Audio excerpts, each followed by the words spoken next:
All right, let's check this out. Gonna run some racks, miss some shots, make some shots, whatever. Okay, so I'm going second ball break. This whole session, I think I played like 10 or 11 racks. Go second ball break. I wanted to trade dry breaks for clusters and see how it went. So let's check it out. It's gonna be a little. It might be a little wacky, especially this first rack. Gets a little wacky. So what do you even do with this mess, right? Like, play safe. I don't know, maybe. But I got to get that 15 out of there. That's my problem, okay? So I think about it and I'm like, the problem is getting the 15 out is super hard. It's just covered by all those balls. And even getting into it is tricky, right? Because you got to get an angle and then you got to sweep through and somehow hit it. So I'm looking at the 9, and if I had ball in hand on the 9, I could maybe smash through there and get it loose. And then I got the 12 as kind of insurance, right? And yeah, it's kind of a nightmare. So I've tried to pick my angle and I hit it. And I didn't get there. I'm a little bit short, I think. So I have to kind of figure out what to do from here. Because now if I just smash it into the 5 ball, the cue ball goes racing down, everything's messed up. So I decide, well, we're just going to have to do something different, right? So I tried to sweep it in off that ball, and I hit it so hard, the English didn't take, I couldn't draw it, and here we are. So now we're just, everything's open except for the 15. And one of the thoughts I had was, well, I could bank the 15. So that was kind of in my mind, but I'm still trying to rip it. I'm going to hit the 9 and leave a shot on the 11. That's kind of my idea, right? And I smooth it, and I get over there, and it's still not good. It's not good. I don't have a good angle. I can't get any power on the cue ball. It basically sucks, right? So now I'm like, well, can I get this 13 ball into the 15 here? And it's not ideal, right? Again, I can get more energy into it, so I load it, hit the 13, and see if I can get it out now. Keep trying to get it out. So I load it. That didn't do anything for me. All right. So now I've got another whack at it with the 12. So I think, well, maybe I can shake it out and get a shot on the 11. So I hit it. And well, the good news is I loosened it up so I can get at the bank a little easier. The bad news is I got a bad angle on the 11 because I can't just stop it or roll it soft and shoot the 15. So now I'm looking to see where I want to go. I put my hand down. And I'm like, I can go all the way up to there. And now I just have to push through and try to get a bank on the 15. And it came up short. Now, this is going to be a wacky, wild shot, but I've played enough pool and enough banks that I know I got to thin this with some pace.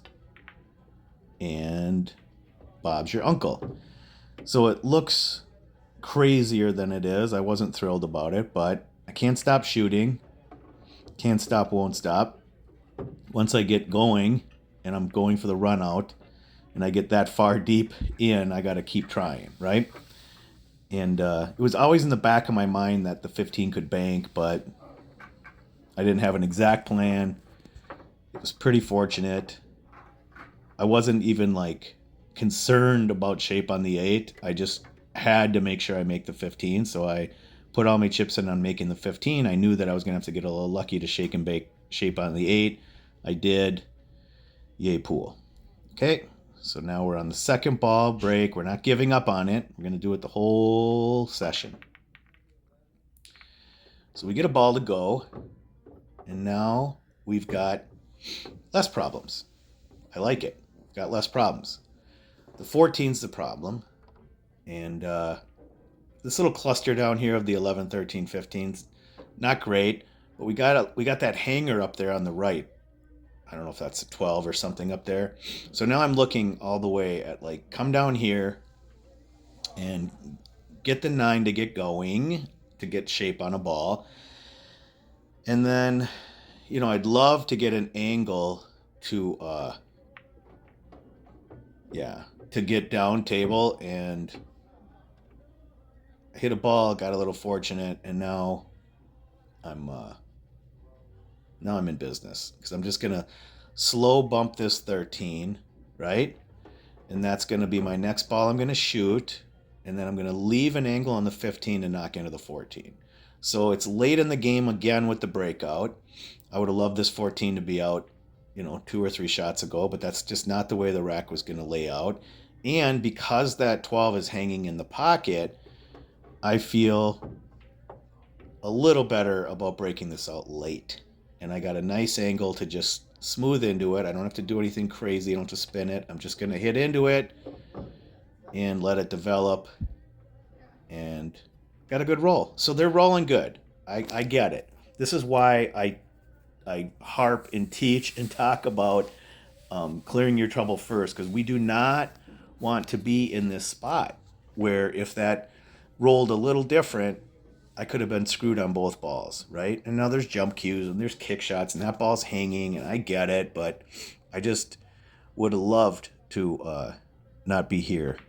And then just push forward. I didn't want to stun across. The ball rolls really nice when you push forward. And that's it. So had to get my extension. And then I didn't need to do anything crazy. The 8-ball's hanging right in front of the side. So it's fine. This isn't like textbook. But like I said, I'm doing a second ball break, so I'm gonna have problems on almost every rack that I have to clear out, and it might be multiple problems. So I'm just running a little test here and seeing how do I feel about playing this type of style 8-ball on a bar table. Because when I've been doing the last couple, and I didn't want to have to work with a magic rack, so I'm like, well, balls are really, it's tough to make balls from the head shot. It's not impossible, but it's like you make more balls off the second ball. It's basically it. Now, I'll probably have some dry breaks in this session, like that one. But you can see the spread's decent when you click them decent. And so when I started, there's a couple things. I was aiming a little low on the cue ball, and I think I was losing a little energy into the rack. Like, even if I lose 5 or 10% of the energy because I'm drawing it too much, it's a significant difference in breaking from the second ball. So I'm trying to find the button to break the second ball break so I can make balls. And so I'm trying to figure out where's my most energy transfer, and aiming up a little higher is the way to do it. So now we're 2-2, and we got two dry breaks. And at some point, I'm gonna just switch over and break from the other side. I like my body position from this side versus the other side being right-handed. Maybe I'm even wrong about that. I don't know. I guess I don't really think about it. I just know that I usually break from that side. It might be my dominant eye. Who knows? Even though I don't know which dominant eye is dominant. Okay, so we're going to switch sides, just mix it up. And we get a ball in the break, and see, we should have switched 2 shots ago. Just kidding. Okay, well now we've got some stuff going on. That 12-13, it's pretty thin. I don't love it. But, the solids aren't great. And it's my trouble, even though the 9's trouble too. But I thought that I could hold and figure out a shot on the 9 or the 14 here. So it's a little risky. Like I said, it's not going to be easy. It's going to be a little messy. So I swing it out, and I hit the 3, clear some space. No, I had to let the cue ball go, and I played shape on the 9. And I mean, not to let the cue ball go. I had to let the object ball go a little bit, play shape on the 9, and I gotta open up with that shot, because now basically the rack's over, right? I shoot the 9 up for the 11, 15, 10, 14, 12 goes on the side. Bob's your uncle. So that was it. Now I like coming all the way down for the 11, and I just go down and get a softish angle, right? And here it's good because I can just come right through and kind of either target the 3 and get on the 15, or if I miss the 3, I'm good on the 15 still. So I have a pretty good area. I got a little stopper with the 3, or if I check it too much, I'll still be on the 15. So I check it too much with a little outside, and I get on the 15 nice. And then I think what I did was I come down and I look at the point on the rail, the dot, the angle that I want to be at. Because I have some more angle than it looks like. So I'm going to punch it off the side rail and get shape on the 10. And I want to be off the side rail. So I didn't punch it, I kind of drew it off the side rail. There's a pretty good angle there on the 15. So now it's basically just stop roll pattern. And I wanted to have a little angle on the 14, so I could come off that side rail. So I kind of stunned forward a little bit. I just made sure I didn't draw back because I didn't want to kind of float down across my line. I want to come off the rail and into my line for the 12. So I held an angle on the 14 so I can just push it off the rail and go towards the 12 like so, right? And it looks like I might have put a little check on it, which actually kept me on the backs, like back cutting this 12 a little bit. And then it's just basically you got to draw into the 8 here, just like this. A little spin, back, good, straight. So 3-2. And that one was pretty basic once I played the combo and played position off the combo and kind of let the object ball go a little bit. And that was clean. That wasn't messy. That was very controlled. It was a good stop roll pattern after the initial collision of the balls to kind of open them up, get them looking better. And yeah, so now I'm liking this side of the table. I remember breaking thinking, oh, I like this side better. Just because I made one in a row. No, I had good juju, good mojo off this side. So let's see. So it goes right in, and I avoid the scratch. And then I have to figure out the pattern, right? And my trouble's that 15 down there. Solids. I don't even have a shot on a solid, or maybe I do. Maybe I shot solids. Yeah, if I shot solids here, I get it. Yeah, I shot solids because I just had to find shape on the 8 and the 3-5 go to the 8. Okay, so I got it. So now that makes sense. I don't know why I got locked on the stripes right away. Now I remember. 4 swings down for the 7, and then I have an interesting option after this. So I know that my last 2 balls are probably going to be the 3-5. And so I'm swinging out here, and I'm looking at that 7 because that 7's trouble. It needs to go next. And then we have to figure it out from there. So I'm going to push it in and just play cue ball all the way for the 7. And I'm going to take care of the 7. Now, here's an interesting thing.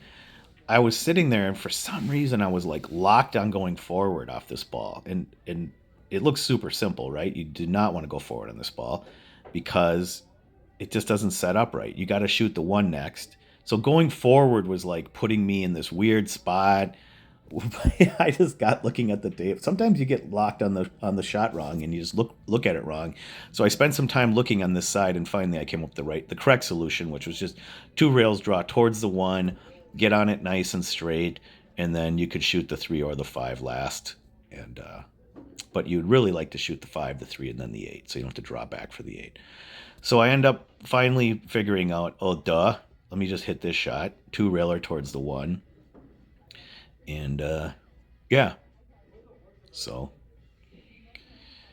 and then here it's just trusting the cue ball and just smoothing it out and staying calm and hitting the shot, right? Just like that. And then I looked and I realized if I push it to the left side of the pocket, the cue ball just beat the scratch on the right. I'll be straight in on the 5. I can shoot the 3 next, and it's just over. So there you go. And I came out off the rail, which is fine because I want to have not a back cut on the 3. So I want to pop off the rail with the 5 here. I don't want to be back cutting this Mimi Jimmy. I want to pop off the rail. Just like that. So, yep. And now I'm just a little bit of a stun run through shot. We're not even going to be able to see it. It's just a little stun run through. Pop. And it just rolls forward. And then we're on the 8. So, I have no idea what the score is. Is it 4-2? I don't know. Did I run the last one? I think I did. I think I dry broke twice, then I ran 2 and ran 2. So I think it's 4-2. Yep.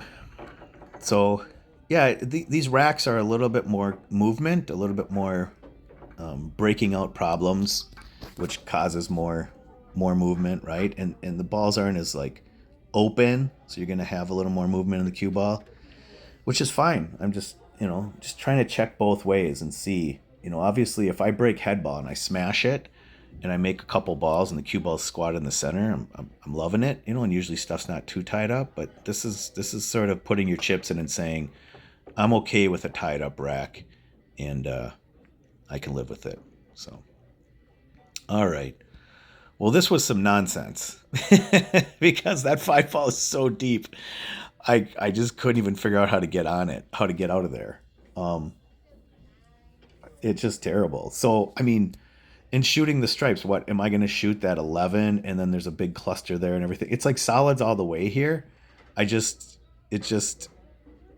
figure out how to get the ball out of here. I mean, if I jack up, it's just gonna go flying, right? Because I can't like stun it. I'm looking at like a fifth of the 5 ball. The rest of it's covered by this side of this the point, or the facing. So I'm just like, if I go rail first, it can hit the other point. It's just an awful spot. Oh, I definitely consider banking the 1, and that's why I looked, well, jacked up for the 5, and then I looked at banking the 1, and honestly, banking the 1's probably the shot. I think I just chickened out, and I didn't chicken out. I think I mathed myself out of it. I'm like, well, if I get out with yeah, see, I don't know what my percentage is on this bank because I kind of had to pinch it a little bit.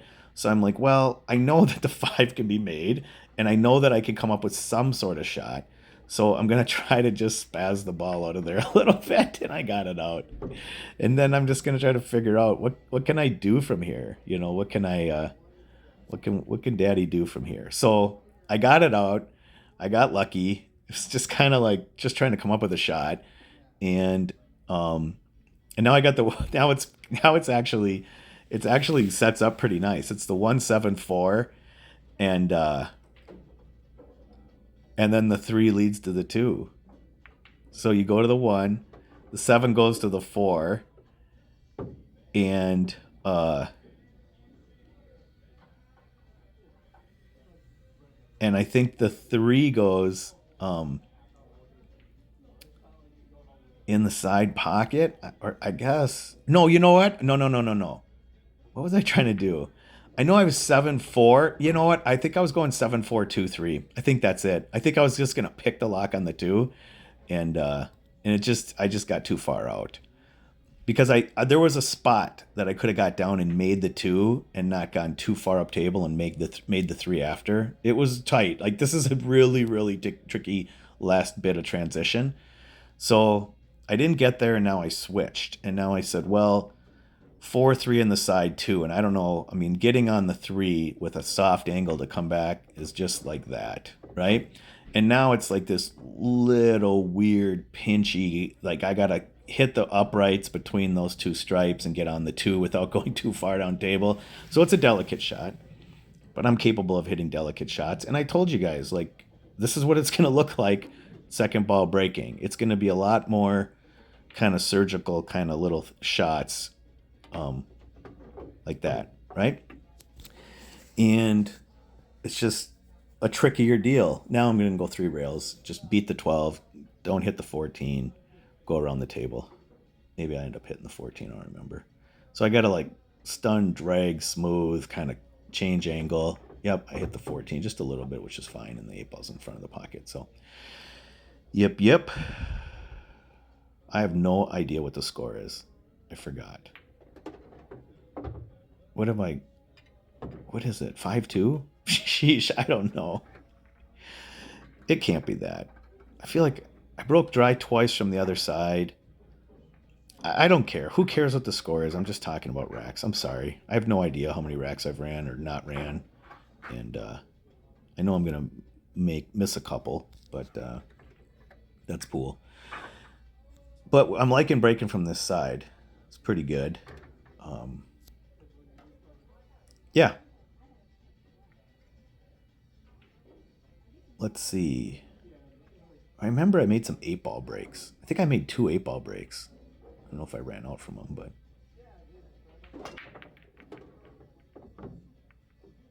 huh. Okay, well, it wasn't that one. All right. Well, this this was tricky. That five's got to go away. The solids are better than the stripes potentially because I don't even have a shot on a stripe, and I got to get in my trouble right away. So I'm gonna feather this 7 in and leave a shot on the 4 and have to like smash into that 5 without any insurance and try to catch a break. So yeah, I mean that's basically it.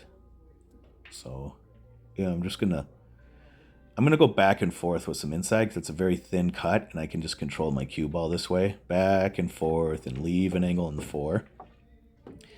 And I'd rather not be jacked up. That's why I tapped the table with my finger. I was begging for a better shot by like 1 inch off that rail more.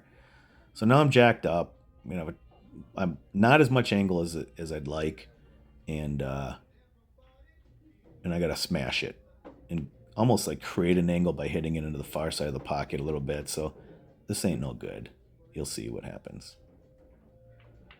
because I make the ball and whiff it, and then try some ineffectual shot hero bank thing and doesn't work. So whatever, doesn't always work. Um, yeah, I mean the good part of this rack is I only took 1 ball off the table and tried to get into it, right? So if I was playing an actual game right now, I would absolutely duck, and I would um probably leave my 5 there and just have to sort of like, because I only got 4 balls left, right? I'd have to start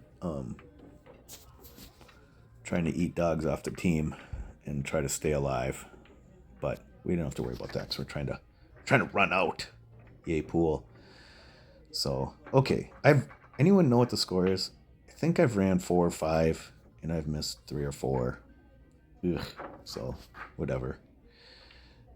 Sorry. Let's see what happens here. I bet you I break the 8 ball in this one. We're getting about a couple games left into this thing. I thought I broke a couple 8 balls in. So, oh, no, I broke a cue ball in. Oh, that thing got smashed. Oh, that sucked. I had a good break too. I just remember breaking that and thinking, awesome. Because when you break second ball and you hear a ball rifle in, it's like kind of exciting. Like, oh man, this is good. I got a chance. And then I watched that cue ball and I'm like, it was just getting swept in and swept in and swept in. And I'm like, oh, damn it. So, all right. Let's see what else we got here. Yeah, that thing got swept in. I like the way I hit that break. Yep. So now I'm on this side of the table. I got the break I like. All right, there we go. Did I dry break? Did I make? No, there's one in the basket. Um. So what did I do here? Let me see what I like. Interesting. I wonder. Oh, I like. Okay, yeah, that makes sense. One goes right into the 4 for the breakout. Yep, that makes total sense. Now we got to clear it out. See, now they're open, right? The 4 is congested with the 3. I'm on the 6, which is got a pocket in both corners, so I'm not too concerned about it. I thought about shooting it for some reason. I don't know. I just because it was nearby me. But then I came to my senses, and I'm like, no, no, no, no, no. Get rid of the 4. And I got plenty of balls to get on multi-ball position, so I'm just going to hit this 4 without moving too much stuff around other than that ball, I guess. And now I'm going to shoot the 3, slide over for the 2, and go 5, 6, 8. So, yeah, sometimes you just gotta look around the table and think and think and think and try to figure it out. Ooh, I actually went. This is so funny. I got bad on this two. So I got this little cut towards the five now with the two ball where it's just bad to go forward and load it with inside. So I'm like, you know what? I don't really like this shot. So I'm going to push the five across and get on that six or the two and call her good from there because I don't like sliding towards these balls. So then I go and I hit the shot and I end up with the exact same angle from the exact same spot. And I maybe went over a little bit, like throw my hands up in the air. No, I'm just kidding. I don't think I did. So now I just push this thing through with a high ball. There's no scratch here. If I stun it, I might scratch, but I push it through and I come right up. I got that sideboard 14 and I'm good on it. And then all I got to do is make sure I don't do anything stupid. So I look and see how far I can go. And I basically just need to push it through and come back right to where it is or a little farther. Yep, just a quiet little push shot. And then leaves me in no chance of getting hooked. Just leaves me a nice shot in the 8. Okie dokie. So let's see. I might have one more rack in here. No idea what the score is. Is it 5? Might be 5-5. Something like that. It's probably 5-5. Yep. So that was good. I'm glad I didn't shoot that 6 out of turn. I caught it. I caught myself. I got to get rid of that congestion. This whole session I was trying to just play just a tad bit looser almost. I mean, just a little bit. And so because I was like 5 or 10% looser, I was trying to stay relaxed because I knew there's gonna be a lot of tough shots because of the second ball break or like, whatever. Okay, there we make an 8 ball on the break.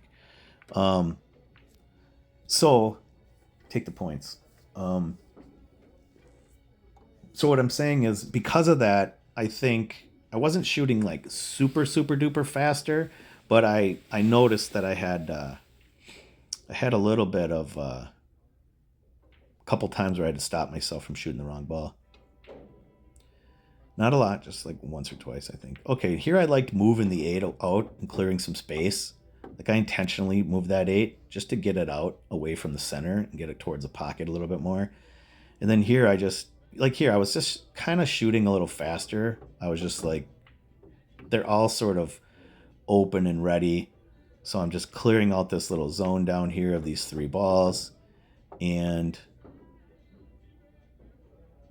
then it basically can go 15 as the key ball.